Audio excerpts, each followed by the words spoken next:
കരയുദ്ധം ആരംഭിക്കുമെന്ന് ട്രംപ് ഇപ്പോൾ ഔദ്യോഗികമായി സ്ഥിരീകരിച്ചിട്ടില്ല. എന്നാലും അതിന്റെ സാധ്യതകൾ തന്നെയാണ് മുന്നിൽ കാണുന്നത്. ട്രംപ് ഇപ്പോൾ കൂടുതൽ ഭീഷണികൾ ഇറാനെതിരെ മുന്നോട്ട് വയ്ക്കുന്നത് നമുക്ക് കാണാൻ സാധിച്ചു. അദ്ദേഹം ഫിനാൻഷ്യൽ ടൈംസ് പത്രത്തിന് നൽകിയ അഭിമുഖത്തിലാണ് ഇക്കാര്യങ്ങൾ വ്യക്തമാക്കിയത്.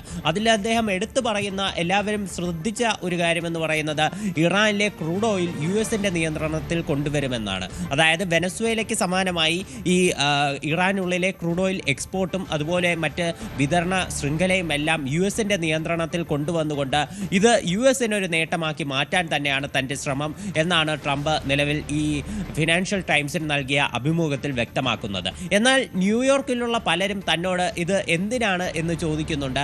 പക്ഷേ ഇവരെല്ലാം മഠയന്മാരാണ് എന്നാണ് ട്രംപ് ഈ പത്രത്തിന് നൽകിയ അഭിമുഖത്തിൽ അദ്ദേഹം വിശദീകരിക്കുന്ന മറ്റൊരു കാര്യം. അതുപോലെ തന്നെ അദ്ദേഹം എടുത്തു പറയുന്നു, ഇറാൻ ഈ യുഎസ് മുന്നോട്ട് വച്ച 15 നിർദ്ദേശങ്ങളിൽ ഭൂരിഭാഗവും അംഗീകരിച്ചു കഴിഞ്ഞു. ഇനി കുറച്ച് കാര്യങ്ങൾ മാത്രമാണ് അവർക്ക് അംഗീകരിക്കാനുള്ളത്. പാകിസ്ഥാന്റെ മധ്യസ്ഥതയിൽ നടക്കുന്ന ചർച്ചകൾ മികച്ച രീതിയിലാണ് പുരോഗമിക്കുന്നത് എന്നെല്ലാമാണ് ട്രംപിന്റെ ഒരു വിശദീകരണം എന്ന് പറയുന്നത്.